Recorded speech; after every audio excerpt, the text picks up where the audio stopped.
Hello my dear students, welcome to our new channel Saurabh Stocks. तो financial literacy के बारे में हमने कुछ शॉर्ट्स वीडियो शेयर किए आपके साथ। तो कुछ चीज़ें हमने बताई। मेडिकल इंश्योरेंस, जिसने एक बड़ी प्रॉब्लम कि कोई मेडिकल इमरजेंसी पड़ जाए, आपका फंड वहाँ पर ज़्यादा यूज हो सकता था, उसको कवर कर लिया उसने। यदि कुछ हो जाए फैमिली में अर्निंग मेंबर को, उस केस में फैमिली को सपोर्ट करने के लिए टर्म इंश्योरेंस हो गया।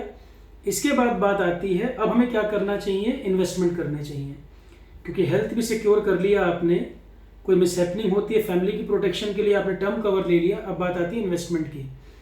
इन्वेस्टमेंट में कई तरह के टूल हैं, जैसे मैंने चर्चा की थी। उनमें से अभी हम बात करेंगे पीपीएफ के बारे में। कई बार लोग कहते हैं कि स्टॉक मार्केट में लॉन्ग टर्म इन्वेस्टमेंट करिए, तो लॉन्ग टर्म का स्टॉक मार्केट में ऐसा कोई डेफिनेशन तो है नहीं, और वहाँ पर अप्स एंड डाउन बहुत ज़्यादा होते हैं। इन्वेस्टमेंट कई बार पूरे भी खत्म हो जाते हैं। कोई छोटी कंपनी में आपने पैसा लगा दिया, एकदम से आपको लगा कंपनी बढ़ रही है और इन्वेस्टमेंट करके आप वेट करते रहे और बढ़ेगा, एकदम से गिर गया शेयर। कई बार ऐसा होता है कंपनी बंद हो गई, जो कैपिटल लगाई पूरी चली गई। कई पीछे केसेस हुए, एग्जाम्पल के लिए जेट एयरवेज, येस बैंक, ऐसे कई एग्जाम्पल हैं। तो मार्केट का गेम बिल्कुल अलग है। एक सेफ इन्वेस्टमेंट अगर कोई जानना चाहे, एक इन्वेस्टमेंट टूल जो मुझे पसंद है, जैसे कोई व्यक्ति अर्न करना शुरू किया है, मेडिकल इंश्योरेंस ले लिया, टर्म इंश्योरेंस ले लिया, अब पहली इन्वेस्टमेंट वो किस में करे? पहली इन्वेस्टमेंट वो किसी सेफ टूल में करे। कि जैसे अब गवर्नमेंट जॉब में भी पुरानी पेंशन स्कीम वगैरह जो थी वो खत्म हो गई, पेंशन वगैरह नहीं है, प्राइवेट में रिटायरमेंट के लिए कोई प्लान उनको नहीं मिल रहा। तो लॉन्ग टर्म के लिए एक अच्छा टूल हो सकता है पीपीएफ, पब्लिक प्रोविडेंट फंड। ये एक अच्छा इन्वेस्टमेंट हो सकता है, जो पर्सनली मुझे भी पसंद है। ये एक्चुअल में कई चीज़ों को कवर कर लेता है। इसमें हालांकि एनुअल इंटरेस्ट अभी 7.1% गवर्नमेंट दे रही है, और पीपीएफ के लिए आप किसी भी बैंक में अपना अकाउंट ओपन कर सकते हैं। सालाना 1.5 लाख रुपए तक की इसकी लिमिट होती है, आप इसमें इन्वेस्ट कर सकते हैं। आप चाहें तो 1.5 लाख रुपए, आप चाहें मिनिमम 500 रुपीज़ जमा कर दें, या साल में चाहें तो 1.5 लाख रुपए तक आप इन्वेस्ट कर सकते हैं। कोई ऐसा नहीं कि 1.5 लाख करना ही है, 50,000 भी कर सकते हैं, 1 लाख भी कर सकते हैं। आप हर महीने चाहें तो 10-10 हज़ार या 15,000, 5,000, जो आप जितना आप कर पाएँ, जितना आप अफोर्ड कर पाएँ।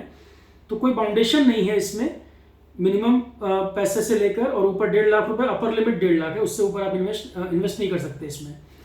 इंटरेस्ट आपको लग रहा है 7.1% है, कुछ कम लग रहा है देखने में। 2-3 पॉइंट हैं। ये EEE मॉडल पर बेस्ड है। जब आप पीपीएफ में इन्वेस्टमेंट करते हैं तो 1.5 लाख रुपए तक अगर आप इसमें इन्वेस्ट कर सकते हैं साल में, तो वो आपका 80C टैक्स डिडक्शन में पूरा एग्जेम्प्टेड है, आपको टैक्स रिबेट पूरे पर मिल जाती है।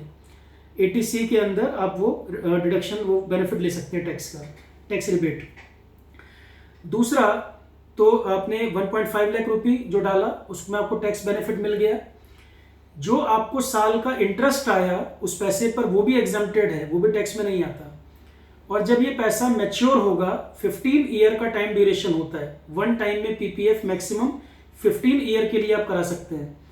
15 ईयर के बाद आप और एक्सटेंड करना चाहें तो एक एप्लीकेशन दे के बैंक को 5 ईयर और एक्सटेंड कर सकते हैं। 5 ईयर के स्लॉट में एक्सटेंड कर सकते हैं। तो और जो मैच्योरिटी में पैसा बना वो भी एग्जेम्प्टेड है। तो EEE एग्जाम मॉडल क्या हो गया? EEE एग्जाम्पशन मतलब 1.5 लाख रुपए आपने लगाया, वो आपका टैक्स रिबेटेबल, वो एग्जाम्पशन मिल गया। एनुअल इंटरेस्ट जो आया वो आपका टैक्स फ्री हो गया, और जो मैच्योरिटी पूरी फाइनली आई वो भी टैक्स फ्री हो गई। तो इस पैसे पे टैक्स नहीं लग रहा। जबकि ज़्यादातर जो टूल हैं, इवन आप बैंक में एफडी भी कराते हैं, 10,000 रुपये के ऊपर अगर आपका इंटरेस्ट बन रहा होता है, तो आपका जो टैक्स स्लैब होता है उसके हिसाब से टैक्सेबल होता है। कहने का मतलब, एफडी बैंक में करते हैं, उसका इंटरेस्ट भी 10,000 रुपये से ऊपर अगर आप अर्न कर रहे हैं, वो भी टैक्स स्लैब में आता है, और आपकी इनकम में जुड़ता है। आप जिस टैक्स स्लैब में है उस हिसाब से उस पर सरकार टैक्स लेती है आपसे। तो एफडी कोई अच्छा इन्वेस्टमेंट नहीं। हालांकि अभी एफडी के रेट बढ़ गए, पर पीपीएफ लॉन्ग टर्म को भी कवर कर रहा है। 15 ईयर मैक्सिमम ड्यूरेशन मैंने बताया, आगे आप चाहे तो एक्सटेंड भी कर सकते हैं। और अगर हस्बैंड वाइफ दोनों अर्निंग है तो फिर दोनों को ही एक पीपीएफ करना चाहिए, और अपनी इनकम के हिसाब से वो कुछ ना कुछ निवेश उसमें करते रहें। उसके बाद एक बेनिफिट क्या, रिटायरमेंट के लिए अगर आप सोच रहे थे रिटायरमेंट के बाद मेरा क्या होगा, तो पीपीएफ को आप रिटायरमेंट के बाद भी इस्तेमाल कर सकते हैं। जो आप बाकी तरह की चीज़ें, आप एलआईसी, आपके दिमाग में इन्वेस्टमेंट रहता है, जबकि एलआईसी इन्वेस्टमेंट नहीं है।